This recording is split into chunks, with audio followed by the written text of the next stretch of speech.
Bonjour et bienvenue au Forum Radio J, dont vous êtes l'invité de la seconde partie, Olivier Dussopt. Alors, à une semaine du premier tour, à un dimanche du premier tour, l'effet Ukraine semble bel et bien terminé pour Emmanuel Macron. Est-ce que c'est pas un problème pour lui et pour vous d'ailleurs? Bonjour à tous, ce n'est pas un problème. Emmanuel Macron est président et candidat. Il préside jusqu'à la dernière minute, autant qu'il le doit, et il est candidat autant qu'il le peut. Il a démontré hier, avec un meeting, plus de 35 000 personnes, un programme, des précisions, et le seul finalement. Dans cette élection, apporter à la fois un bilan de qualité et un projet pour les 5 ans qui viennent. La crise en Ukraine, la guerre en Ukraine, c'est une actualité dramatique. Et personne ne peut construire une campagne sur une actualité aussi dramatique. Elle démontre cette crise, que nous avons besoin d'un chef, que nous avons besoin de quelqu'un qui tient la barre fermement. Là aussi, c'est Emmanuel Macron. Mais au-delà de ce que nous vivons, c'est la démonstration de sa capacité à porter la voix de la France et à porter la paix. Alors, au passage, les conséquences de cette guerre en Ukraine peuvent-elles être comparables aux conséquences du premier choc pétrolier de 73, comme l'avait dit d'ailleurs Bruno Le Maire, votre ministre? Nous mesurons encore aujourd'hui les conséquences. Ouais. L'économie française n'est pas l'économie la plus directement exposée.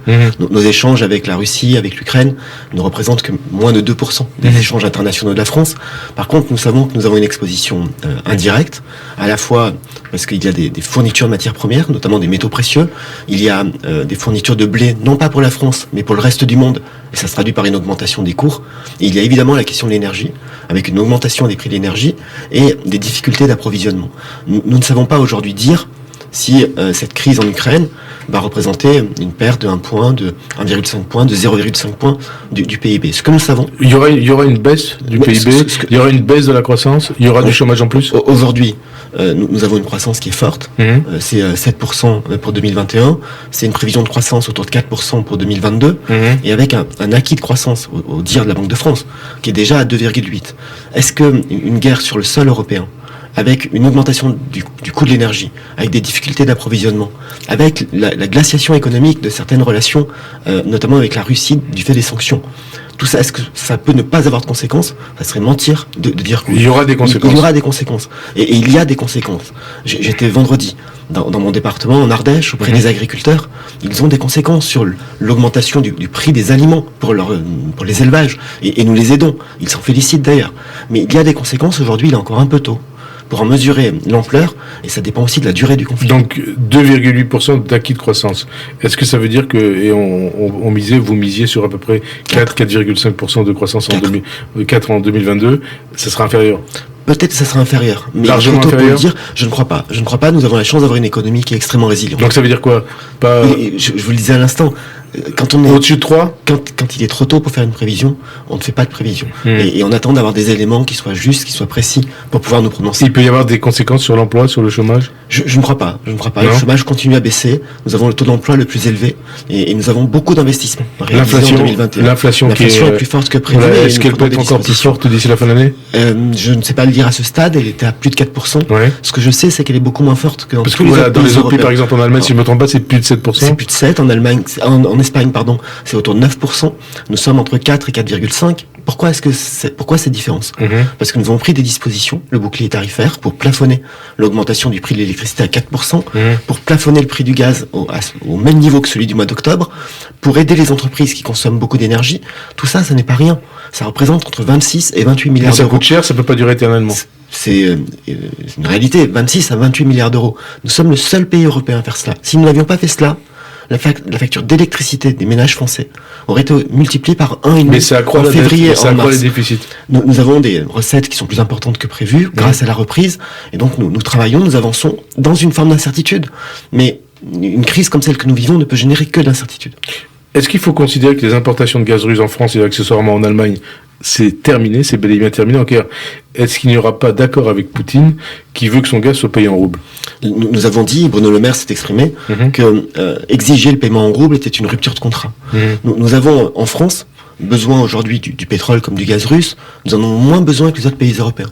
Pour donner une idée, une comparaison, Le gaz russe représente 40% de la consommation de gaz en Europe. C'est 17% en France. Et 55% je crois en Allemagne. Et 55% en Allemagne comme en Italie.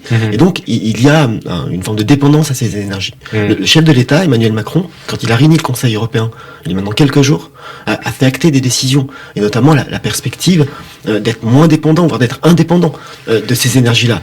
Il faut faire les choses dans l'ordre et les faire à la fois de manière efficace et de les faire de manière concertée. Et c'est ce à quoi il s'emploie. Mais alors, le gaz russe est fini pour la France ? Nous avons aujourd'hui encore des distributeurs d'énergie qui sont liés par des contrats avec des entreprises russes qui respectent les termes du contrat. Quand on est donc paiement en dollars ou en euros ? C'est une des décisions qu'il faut prendre dans les prochains jours. Mais nous avons ces contrats-là. J'insiste là-dessus parce que on est face à un régime, un président, en l'occurrence Vladimir Poutine, qui prend des décisions que nous condamnons. Un dictateur. Je ne suis pas là pour qualifier les gens, et le président de la République veille à garder un canal de discussion et de conversation le plus serré possible. Mais ce que je veux dire, c'est que nous considérons que les décisions qu'il a prises, et la première d'entre elles est d'envahir l'Ukraine, ne sont pas conformes au droit, ne sont pas conformes au droit international.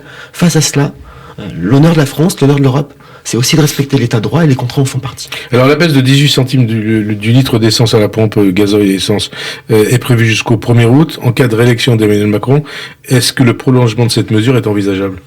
Il faudra voir comment les choses se passent en termes de coût de l'énergie. Alors, je pose la question autrement, est-ce que c'est exclu ou pas, un prolongement de cette mesure ? Alors, je vais être plus précis que ça.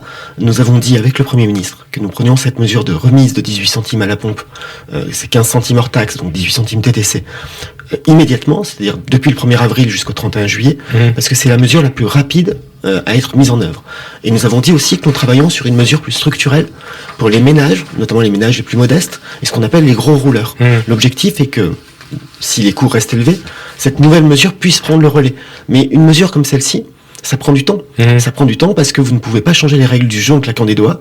Vous ne pouvez pas modifier les cours du pétrole au niveau mondial quand vous êtes seul, que vous ne représentez qu'un pays. Et donc, nous faisons les choses dans l'ordre. Pourquoi cette mesure ? Parce qu'elle est efficace et surtout parce qu'elle est rapide, c'est la plus rapide à mettre en place. Et ça veut dire qu'il y aura une autre mesure peut-être ? C'est ce à quoi nous travaillons. Vous travaillez là-dessus. L'ouverture des réserves stratégiques américaines de pétrole va-t-elle faire baisser le prix du pétrole et des essences à la pompe ? C'est l'objectif. Mais d'après les prévisions qui sont faites peut-être à Bercy, qu'est-ce que vous en pensez ? C'est l'objectif. À chaque fois que des réserves stratégiques sont utilisées, cela a le mérite d'apporter de l'offre et face à une demande, et donc de modérer les cours. Est-ce que ça fait baisser les cours ? Est-ce que ça les stabilise ? Ça dépend d'autres éléments. On peut toujours faire des paris sur l'évolution des cours de l'énergie. Sauf qu'en réalité, c'est très volatile et qu'il y a une incertitude. Je prends un exemple. Le jour où Vladimir Poutine a annoncé pour la première fois, c'était il y a presque 15 jours, sa volonté que les contrats soient payés en roubles, sur quelques heures, pas quelques jours, pendant quelques heures, le prix du gaz, qui est déjà très élevé, a augmenté de 35% sur quelques heures. Puis il est revenu au niveau de la veille, qui était déjà très élevé. Mais ça montre combien tout ça est volatile et combien les paris sont incertains. Avec quel pays la France est en négociation pour remplacer les contrats russes ? Ça fait partie de discussions entre les groupes pétroliers, l'État français. Le président de la République souhaite que ces discussions sur la recherche de sources alternatives d'énergie, que ce soit du gaz, du pétrole, etc., soient portées à un niveau européen. Et c'est ce qu'il a fait acter lors du Conseil. Acter de manière assez difficile, assez compliquée, parce qu'un certain nombre de pays, notamment l'Allemagne et les Pays-Bas, chaque pays peut avoir des intérêts propres, et c'est normal. Mais là, on voit que le président de la République est le capitaine et qu'il tient la barre, c'est qu'il obtient que ce soit fait avec un mandat européen. Les sanctions contre les oligarques, qu'est-ce qu'elles donnent ? Sur quoi elles peuvent déboucher ? Est-ce qu'il faut considérer que la Russie est lourdement fragilisée par les sanctions de l'Occident contre elle ? Les sanctions que nous avons prises sont des sanctions lourdes, notamment en termes de restriction des échanges, d'interdiction du commerce de certains biens. Et en plus de ces sanctions économiques, il y a des sanctions qui concernent des personnes. Il y a environ 900 personnes sur cette liste de personnes sanctionnées. Toutes n'ont pas des biens en France. C'est une liste européenne, américaine et britannique. Et donc le travail des services de Bercy, en l'occurrence, c'est de vérifier parmi ces 900 lesquels ont des biens en France, et nous gelons ces biens. Nous ne les saisissons pas. Pour saisir un bien, il faut une procédure pénale, il faut un délit qui amène une confiscation ou une saisie. Nous les gelons. Nous avons gelé à la fois des avoirs publics, les avoirs de la Banque centrale russe, combien ? Pour 22 milliards environ. Nous avons aussi gelé du patrimoine privé. 850 millions 850 millions d'euros. Pas plus, ça n'a pas augmenté depuis une semaine. Ça n'a pas significativement augmenté, et nous continuons à travailler, y compris parce que nous savons qu'une partie des biens détenus par telle ou telle personne sanctionnée n'est pas détenue en propre, mais au travers de sociétés, parfois de sociétés écrans, et les services du ministère de l'économie et des finances, les services du ministère des comptes publics sont mobilisés à 100% pour identifier, faire en sorte que ces sanctions soient efficaces et soient pleinement effectives. Et l'objectif, c'est de mettre l'économie russe à terre ? L'objectif n'est pas de mettre l'économie russe à terre. L'objectif est de faire en sorte que cette guerre soit coûteuse pour l'État russe. Coûteuse pour l'État russe et coûteuse pour les oligarques. Ça n'est pas un conflit que nous voulons avec les Russes, c'est faire en sorte que ceux qui décident en Russie soient pénalisés par les sanctions que nous prenons, et que la guerre qu'ils ont déclarée, qu'ils mènent eux en Ukraine et contre l'Ukraine, soit une guerre qui leur soit coûteuse. Alors, on en vient à la campagne présidentielle, et cette fin de campagne est dominée par le thème du pouvoir d'achat. Est-ce que c'est pas un thème qui a été sous-estimé par le président candidat et par, entre guillemets, la Macronie ? Ça n'est pas un thème sous-estimé pour une seule raison. C'est que depuis 2017, nous travaillons à l'augmenter ou à le protéger. L'augmenter, c'est une augmentation du pouvoir d'achat des ménages français de 300 € par an. C'est 8 fois plus que dans le quinquennat précédent, et c'est 2 fois plus que dans le quinquennat de Nicolas Sarkozy. Mais a priori, c'est pas ce que les Français ressentent. Parce qu'il y a systématiquement, et vous avez prononcé le mot exact, il y a systématiquement sur le pouvoir d'achat, qu'il soit à la hausse ou à la baisse, une différence entre la réalité statistique et le ressenti. Parce que la société évolue aussi. Dans le budget des Français aujourd'hui, la part des dépenses qu'on appelle les dépenses contraintes, l'immobilier, les assurances, puis parfois des dépenses contraintes socialement. Quand j'étais adolescent, mes parents avaient une ligne de téléphone fixe. On payait en francs, ça coûtait 80 francs tous les 2 mois. Et si on dépassait les 100 francs, on prenait une engueulée par mes parents qui n'avaient pas beaucoup d'argent et qui surveillaient ce qu'on faisait. Et aujourd'hui, il y a les téléphones portables et Internet. Aujourd'hui, si vous avez 3 adolescents à la maison, c'est difficile qu'ils n'aient pas chacun un téléphone portable. Vous pouvez dire, je vais dire bêtement, qu'on peut s'en passer. C'est pas vrai.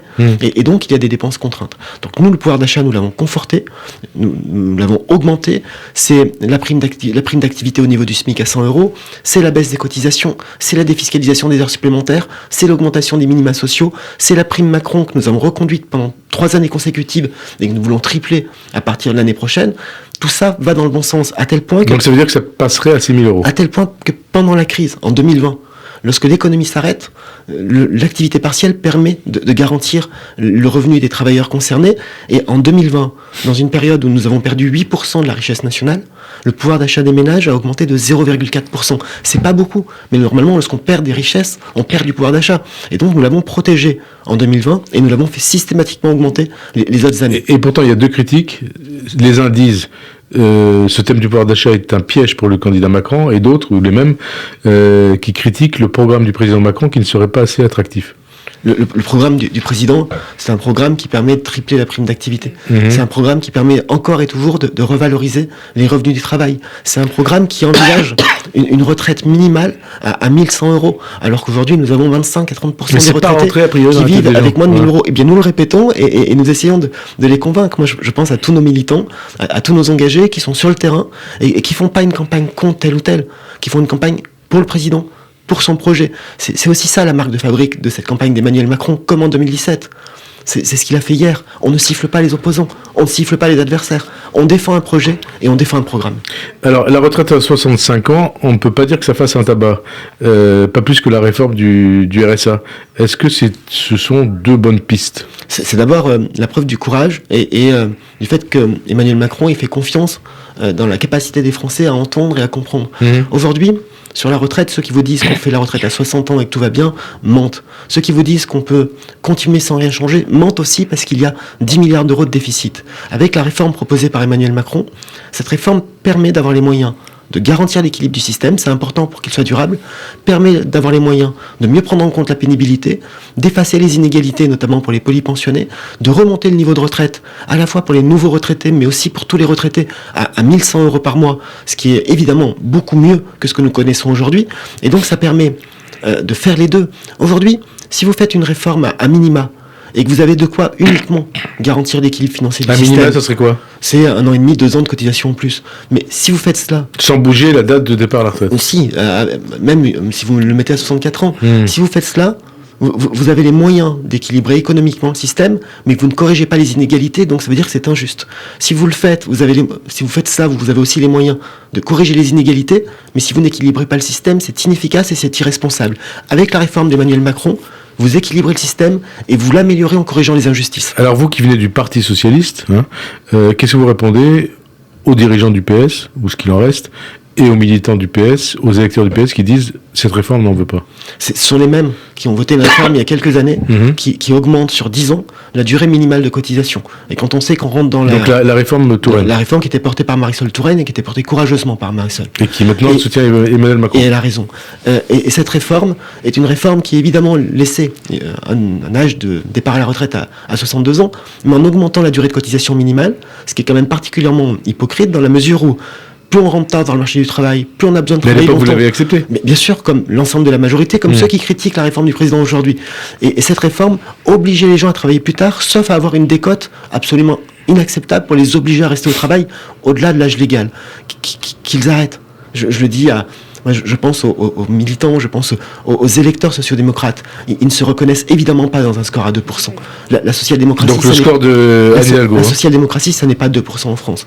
Et ils se reconnaissent plus dans le programme du président de la République, et ils ont raison. Et ceux qui, aujourd'hui, ont des responsabilités, notamment au Parti Socialiste, dans d'autres partis de gauche, qu'ils pensent à ce qu'ils ont fait, ce qu'ils ont défendu, et ils verront que nous faisons mieux et que nous allons plus loin. Donc qu'ils viennent, qu'ils nous aident, qu'ils cessent la critique et qu'ils nous aident. C'est ce qu'a dit Emmanuel Macron. Le social-démocrate, le candidat social-démocrate, c'est lui, c'est Macron. Emmanuel Macron est le candidat du dépassement. Et il a dit lui-même hier, le dépassement, ça n'est pas l'effacement. Ça n'est pas l'effacement des convictions, ça n'est pas l'effacement des parcours. C'est la volonté de se rassembler, et c'est la volonté de porter un projet qui est un projet de progrès, un projet d'égalité, un projet de justice sociale, mais aussi un projet de développement et un projet qui vise à renforcer le pays. Il tient les deux bouts, si je puis dire. Et il avance, et il nous fait avancer ensemble. Alors il y a aussi, en cette fin de campagne, la polémique McKinsey qui perturbe la fin de la campagne du candidat Macron. Vous avez tenu à ce sujet une conférence de presse avec Amélie de Montchalin, votre collègue... la transformation publique. De la transformation publique. C'était mercredi pour tenter de justifier le recours par l'État au cabinet de conseil. Et pourtant, la polémique se poursuit. Comment vous l'expliquez ? Nous ne justifions pas, nous assumons. L'État a toujours eu recours, depuis le début des années 2000, à des cabinets de conseil. Les mêmes qui nous critiquent. C'est les sommes qui paraissent importantes. Les mêmes qui nous critiquent, qu'ils soient de droite ou de gauche, sont ceux qui ont eu le recours le plus souvent au cabinet de conseil. Valérie Pécresse, elle a mis en œuvre la loi de réforme de l'université en s'appuyant sur des cabinets de conseil. Xavier Bertrand, il a mis en œuvre la tarification à l'activité en s'appuyant sur des cabinets de conseil. Il dirige des collectivités locales qui elles-mêmes ont recours... Et au pluriel ? Tous, à droite comme à gauche, collectivités qui elles-mêmes ont recours au cabinet de conseil. L'État a recours au cabinet de conseil, mais quelques précisions. Les 2/3 des dépenses concernent des dépenses d'informatique, d'audit informatique, de cyber, pour lesquelles nous cherchons les dernières compétences, les dernières informations. Mais ce qu'on voit pas, c'est qu'il y a énormément de fonctionnaires. Pourquoi ce ne sont pas les fonctionnaires qui font ce travail ? Les fonctionnaires font ce travail-là. Les fonctionnaires font ce travail. Nous n'avons pas recours à des cabinets de conseil parce que les fonctionnaires ne pourraient pas le faire. Aujourd'hui, les dépenses de l'État, ce qu'on appelle ça des prestations intellectuelles, ça représente 0,3% de la totalité des salaires des agents de l'État. En Allemagne, c'est 1,5. En Angleterre, c'est 1,4. Partout en Europe, c'est 4 fois plus. Et vous parlez de McKinsey. Il faut arrêter. C'est pas moi qui en parle. Hein. Je sais bien, mais vous l'avez cité. D'abord, c'est un rapport du Sénat qui en a parlé. Oui, ça veut dire que c'est une manipulation du Sénat et de la droite et des oppositions. C'est une volonté de faire de la politique. Mais vous parlez de McKinsey. Mettons là aussi les choses dans le bon ordre. Les dépenses payées par l'État et les factures payées par l'État pour McKinsey en 2021, c'est 2% des dépenses totales de conseil que l'État a payées. Et quand on regarde le chiffre d'affaires de McKinsey en France, ce que l'État paye à McKinsey, c'est moins de 5% du chiffre d'affaires. Qui ne paye pas ses impôts en France ? McKinsey fait l'objet d'un contrôle fiscal, cela a été dit, qui a été déclenché à la fin de l'automne dernier, et le secret fiscal m'interdit oui, parce que vous êtes ministre du budget hein, et donc de la fiscalité. Et donc vous savez ce qui se passe. Est-ce qu'il risque un gros... Le secret fiscal, c'est quelque chose de tout à fait essentiel. Ouais. Les services le font, et par ailleurs, c'est l'occasion pour moi de... Est-ce qu'il risque un gros redressement fiscal ? Je vais vous donner une précision. Lorsque j'ai été nommé ministre des Comptes Publics, comme mon prédécesseur, Gérald Darmanin, j'ai adressé un courrier au directeur général des Finances Publiques, comme à la directrice générale de la douane, pour lui indiquer que je ne souhaitais pas être associé à l'instruction, et donc à l'examen, des dossiers fiscaux ou douaniers que ce soit des entreprises ou des partis. Mais alors, je vais poser la question autrement. Est-ce que ça vous choque que McKinsey ne paye pas d'impôts en France ? Je n'ai pas apporté de jugement. Ce que je sais et ce que j'ai dit mercredi lors de la conférence de presse, c'est que pendant plusieurs années, McKinsey a déposé ses comptes, a déclaré ses comptes avec des résultats négatifs en France. Lorsque vous avez un résultat négatif, vous ne payez pas d'impôt sur les sociétés. Ce que les services fiscaux vérifient, c'est si ce qu'on appelle les prix transferts, les organisations entre les différentes filiales de ce cabinet de conseil d'optimisation fiscale respectent un certain nombre de règles ou s'il y a une faute qui a été commise. Et ça peut prendre combien de temps ? Je ne participe pas à l'instruction. Ouais. Et ça peut prendre combien de temps ? Je temps ? laisse les services travailler. Nous veillons. C'est un point extrêmement important. Nous veillons à ne pas intervenir dans les dossiers fiscaux et douaniers. C'est une question d'équité. Il y a une autre question, d'autres rumeurs sur le candidat Macron, c'est les attaques sur son patrimoine. Qu'est-ce que ça vous inspire ? Du dégoût. Pourquoi ? Du dégoût parce que ça fait partie de ces boules puantes décochées par tel ou tel.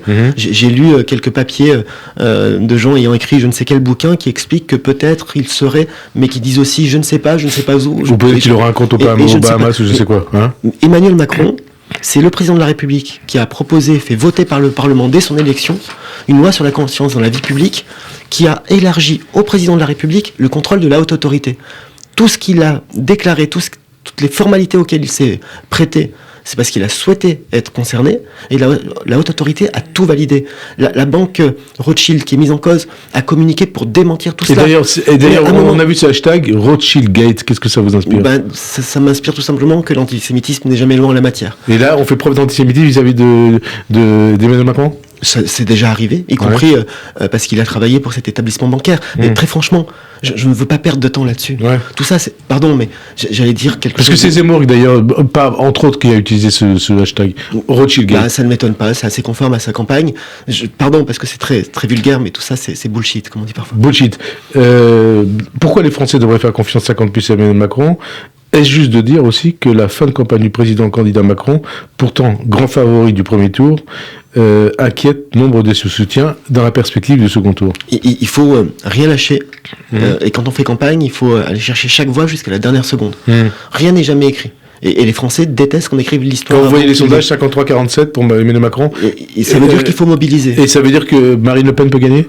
Évidemment, à 53-47, c'est un... Évidemment quoi ? Évidemment qu'elle peut gagner. Marine Le Pen ? Évidemment. Ouais. Évidemment, puisque les sondages montrent qu'il y a cet écart et il y a une volonté de beaucoup d'opposants de pratiquer le tout sauf Emmanuel Macron. Moi, ce que je dis, c'est qu'il faut se mobiliser, qu'il faut aller chercher, qu'il faut convaincre. Pourquoi faire confiance à Emmanuel Macron ? Parce que d'abord, il a le meilleur projet pour les 5 ans. Et que chaque élément de son projet s'appuie sur ce qu'il a fait pendant les 5 premières années. C'est le seul qui est capable de dire que ce qu'il promet, il pourra le faire parce qu'il l'a déjà fait. Lorsqu'il dit qu'il va continuer à baisser les impôts, c'est lui qui a baissé les impôts de 52 milliards, la moitié pour les ménages, la moitié pour les entreprises. Lorsqu'il dit qu'il va continuer à réindustrialiser la France, nous soutenons aujourd'hui, dans le cadre du plan de relance, 800 projets de réindustrialisation. Lorsqu'il dit qu'il va continuer à investir dans l'école, c'est lui qui a dédoublé les classes de CP et de CE. Et pourtant, vous avez l'air de dire, le tout sauf Macron, ça peut marcher ? Ça peut toujours marcher, et c'est ce contre quoi il faut lutter. Ça témoigne que beaucoup ont perdu leur boussole dans cette élection. Et beaucoup, si vous parlez notamment de la gauche, dont vous êtes issu ? La gauche comme une partie de la droite, avec parfois le sentiment que dans leurs attaques et dans leurs propos, ils visent plus souvent le président de la République que Marine Le Pen. Qu'ils s'interrogent. On a l'impression qu'ils construisent un front républicain à l'envers. Là, vous parlez de la gauche. La gauche comme la droite. Ouais. Parce que front républicain à l'envers, c'est-à-dire l'inverse de ce qui s'était fait en 2002. Exactement. Chirac et Le Pen. Et donc nous, ce que nous disons, c'est qu'il faut mobiliser et encore mobiliser. Il faut aller chercher chaque électeur. Il faut convaincre par le bilan. Parce qu'on ne gagne pas une campagne sur un bilan, mais quand on a un bon bilan, ça sert aussi pour pour exercer un second quinquennat et convaincre par le projet. Dernière question, la donne politique aura sans nul doute totalement changé au lendemain de la présidentielle dans un contexte de crise internationale avec des conséquences économiques de grande ampleur, avec aussi la montée de l'extrême droite dont Emmanuel Macron a parlé largement dans son meeting hier. Est-ce que l'unité nationale ne sera pas alors inévitable ? Un gouvernement peut-être de salut public comme après la guerre. Je ne me prête jamais au jeu des paris. Ouais. Ce que je sais, c'est que le président de la République fait campagne pour être réélu et qu'il souhaite le rassemblement le plus large. Et ça veut dire quoi, le rassemblement le plus large ? Hier, c'est le rassemblement de tous ceux qui considèrent et vont considérer que le projet qui est le sien est le meilleur projet pour la France. Hier, il l'a rappelé. Vous voulez une France plus souveraine et plus forte ? Aidez-nous et rejoignez-nous. Vous voulez une France qui fasse des progrès ? Aidez-nous et rejoignez-nous. Nous, ce que nous voulons, c'est rassembler, continuer à rassembler. Le président de la République a été élu avec une majorité en 2017 et depuis, il n'a cessé de l'élargir. J'en suis même une illustration. Et il n'a cessé d'élargir cette majorité parce qu'il considère que le rassemblement le plus large, c'est aussi le gage de l'unité pour la France. Merci Olivier Dussopt d'avoir répondu à notre invitation. Bonne fin d'après-midi sur Radio J. Merci.